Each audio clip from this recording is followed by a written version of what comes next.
Hello, everybody. Today we're going to discuss a bit about Canada's Black history. We need to understand that the maple leaf represents the history of Canada for many reasons, and it has a lot of symbolism. To start, the maple leaf was a capital resource for the primary groups, and it was found among them even before the arrival of the French and British colonizers. They used to extract its sap and the maple syrup, among many other things that they used to extract from the tree. Um, Later in history, in 1834, the Jean Baptiste Society, in a celebration of Canada's French culture, decided to adopt the maple leaf as their emblem. But many in many other things we can find this symbol.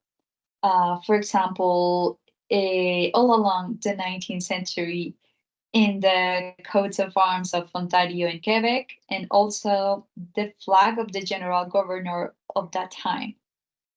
In 1921, Canada was granted with a new coat of arms, and in 1957, the red maple leaves were incorporated. Before this, they tried many different designs, but they changed them because they felt like it didn't really represent what they really wanted to show to the world.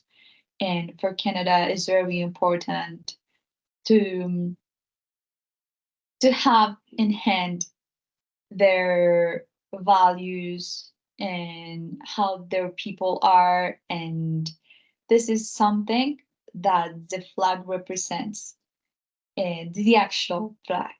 And they did many changes and they did many things until they could find their perfect design that they felt it represented them.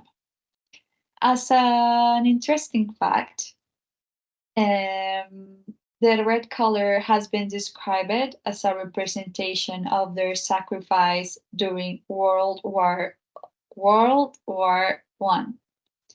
And yeah, that will be all. Thanks. It should be noted that Canada previously used the flag of the United Kingdom as its official flag.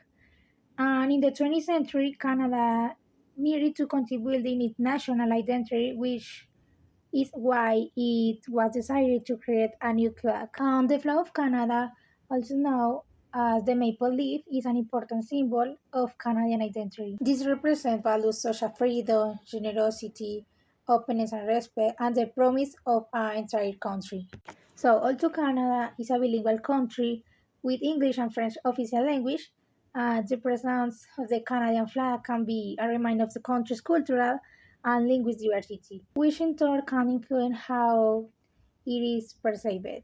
Its multiculturalism in contexts where English is spoken, such as region of Canada, or in other countries where English is the main language, with the national identity and the nature of the country.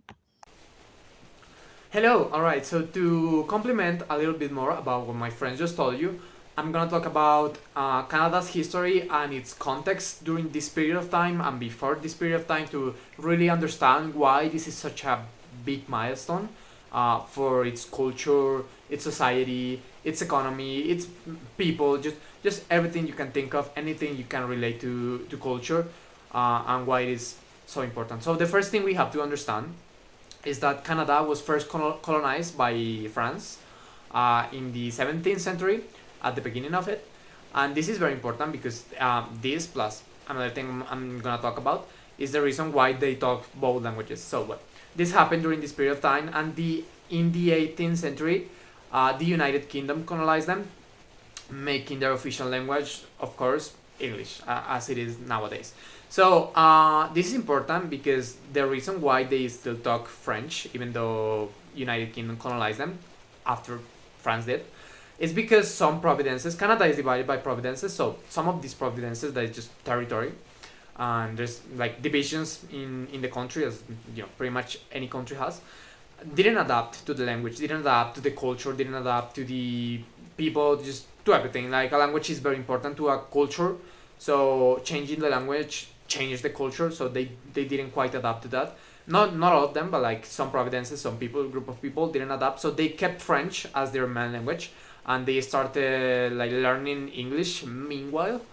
So that is partially the reason why nowadays some people, not all of them, speak French, and they also speak English. This is important to understand, and this is actually really really cool because, well, their main language is English. Like if you go to Canada and if you know English, you're gonna pretty much know how to talk to everyone, and everyone is gonna just understand you, and you will be fine. You don't have to know French, because the thing is that pretty much anyone that knows French knows English. Unlike people that know English, not all of them know French.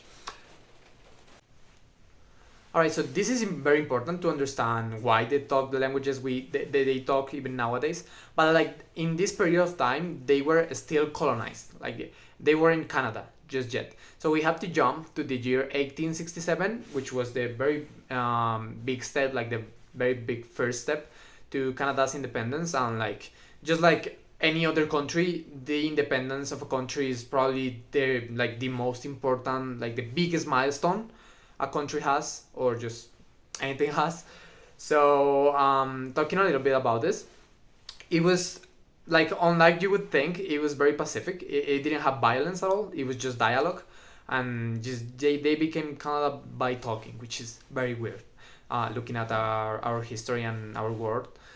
But well, basically, this is another cultural thing, and that's why I want to talk about it, because that's why Canada is one of the safest places in the world nowadays, and it's in the top 10 of the safest and friendliest places to live. And this is partially why, because their independence was so pacific, and it has always been arranged to their culture. So they are like that. They're just friendly, relaxed people, and yeah, you can really notice it. Like if you ever go there, or just know once, or just know someone from there, it's in their culture.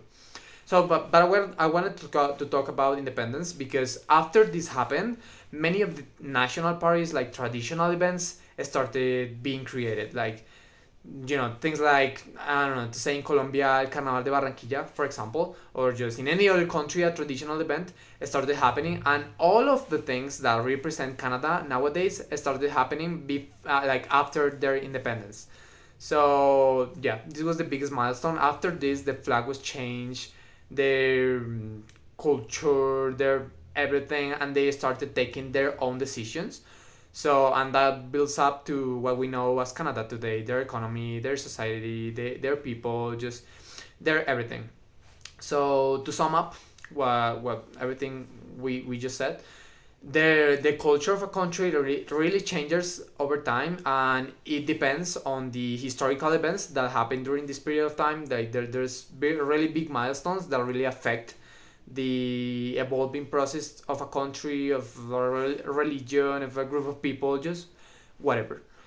And yeah, Canada nowadays is actually one of the best economies in America, and it is one of the safest places in the world, and their projection to the future is awesome. And to really understand that, we really need to understand the history, not only of Canada, but like any other country.